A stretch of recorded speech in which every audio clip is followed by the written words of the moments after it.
What's going on, everyone? Septic here, and welcome back to another Pokemon Scarlet and Violet video. Feels good recording again, especially after I was sick. But I'm glad recovery came soon because all the news started dropping. So we had a new Pokemon Scarlet and Violet gameplay trailer dropped on us that gave us a little bit more information on what this game will have, its new Pokemon, and of course the new legendaries. There's some other small little things I've noticed from this trailer, so let's go ahead and talk about this new trailer. So sit back, relax, and enjoy. So first, let's talk about our new Pikachu-like Pokemon, and it is Pawmi. It is, of course, electric type, and it looks adorable.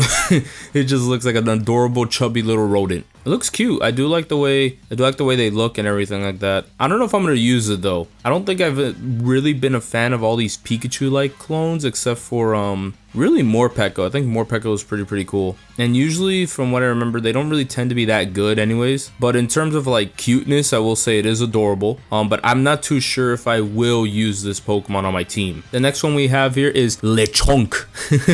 I actually really love this name. A combination of Lechon and Chonk. So we have a cute little pig Pokemon here, normal typing. So it's most likely going to be like our Zigzagoon of the region. I might use this Pokemon, but I don't think so, given how most of the time, most of these Pokemon are just whatever in the case. Only time will tell, but I really do like the way Lechonk looks like. And then finally, the Pokemon that actually interested me the most was Smoliv. Smoliv? I think that's how you say it. It is a grass and normal type. Honestly, really weird. I did not expect this thing to even have a normal typing on it. But then again, we also have Deerling and Sawsbuck, and they're both normal and grass typing. Like Deerling and Sawsbuck, it makes sense. But I did not expect it was Smoliv. But anyways, whatever. Grass and normal typing, cool. It's going to be immune to ghost typing, which is going to be pretty cool. The reason I think I really gravitated toward this Pokemon is because of my love for Mewtwo. I really love Mewtwo, especially when it evolves fully into Roserade. Like, that Pokemon is absolutely amazing. Now the question is, will Smoliv become another Roserade?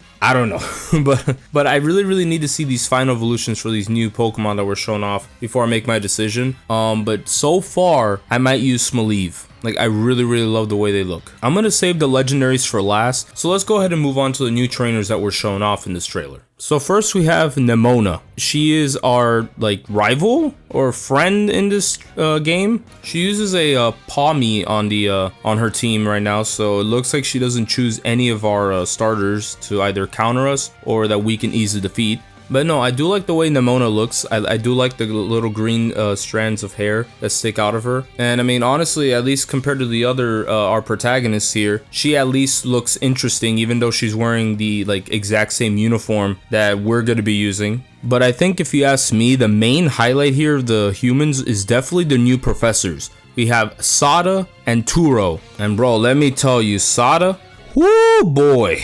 Bro, that art is going to be spicy. But looking at the design of these two professors, you can kind of see like a past and future kind of design to them. Sada looks like she's literally Unga Bunga. She's wearing a caveman outfit. As for Turo, he looks like he's just came straight out of like some kind of future environment. Let me tell you, they all look great. These two professors look amazing. Like right now, I'm just tempted to get Scarlet just because of Sada. They both look great. I really love the way they look. But looking at the way they are, it got me thinking that it seems like Scarlet and Violet are going to be focused on a past or future, depending on which version you choose. So it looks like with Scarlet, it looks like it's going to be more of an area focused on the past, while with Violet, it's going to be more of an area focused on the future. The legendaries even reflect that, but we'll get to that later. But now let me tell you about certain things that I saw in the trailer that definitely caught my eye. So of course, the main thing I want to get is this game is definitely inspired by Legends Arceus, which I am really happy for. Like, we got to see once again battles that happen in the field instead of like transitioning to like a different setting. At one point in the trailer, you see the protagonist sneaking around a Smoliv. Whether backstrikes are here again is unknown, but what we do know is that we can sneak upon the Pokemon and catch them by surprise.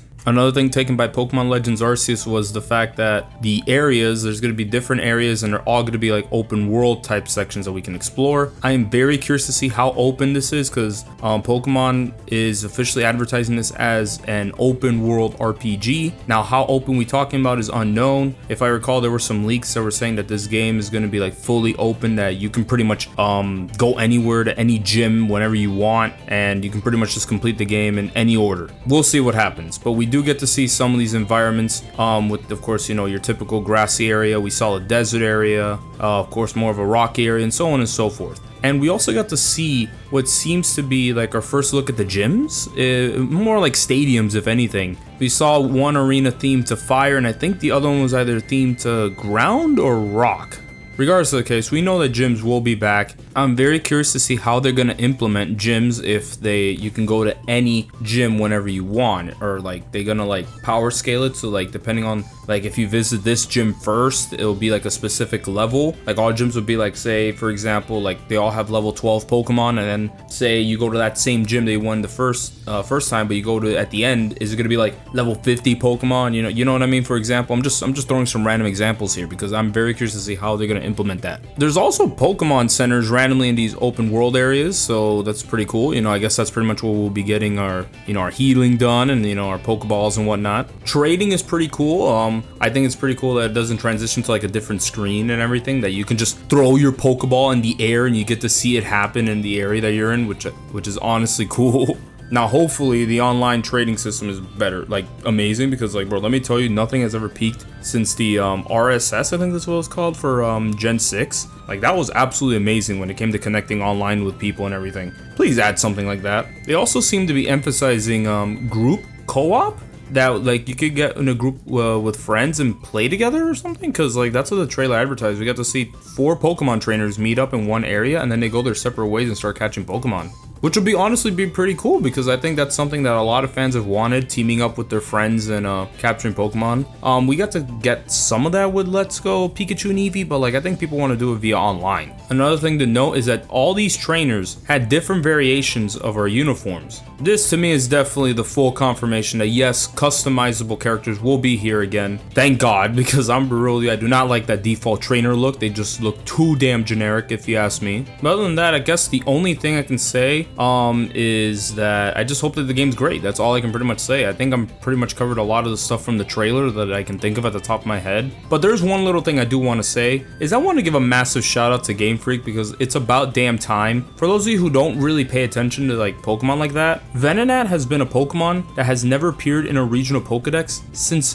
Gold and Silver and their remakes. Venonat has never appeared in any regional decks since. And the only way to get Venonat is through, you know, trading from a different previous game and transferring over the Pokemon, or national decks. To me, that baffles me that ever since then, you were never able to get Venonat in the main game. You'd have to wait until the post game in order to catch one. But in this trailer, we get to see a Venonat running around the wild, which will be our first time in a long while that we'll be finally able to catch a Venonat in the wild before we beat the game. So Venonat fans, I hope you're excited for that.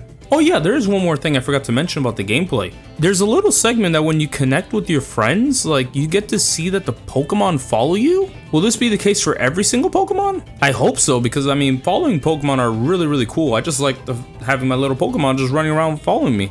It was implemented in Sword and Shield, but it was pretty bad if you ask me. From what I remember in Sword and Shield, the way it was implemented was that it was pretty much like a generic wild Pokemon essentially, and there's like an invisible box behind you so that they never interact with you and get into a battle. Never worked really, because most of the time there would be some Pokemon that were slow, so like if you had a slow Pokemon out, you run fast, they wouldn't be able to catch up with you. Again, we'll see how they're implemented here. So like I just hope that this game's great. That's pretty much all I can ask for, and yeah, I think that actually covers it for the gameplay stuff, at least from what I noticed. So now let's talk about our legendaries. This will be the final thing that we talk about. So we have our legendary Pokemon, and the legendary Pokemon to Scarlet will be Koraidon, and the legendary Pokemon for Violet will be Miraidon. Now there's something I want you to note. This is what I mean by the past and future aesthetic to the game. Take a look at Koraidon. Koraidon looks like, you know, your typical prehistoric creature. Of course, with a weird looking tire on it to make it look like also a motorcycle. And if you take a look at Miraidon, it's also like a dinosaur, but if anything, it's more of like a robot. From what I've gathered here, it seems like depending on which version you choose, there'll be different kind of like themes related to like the past or future, depending on the version you pick and everything. I'm wondering how this will definitely implement the story and everything.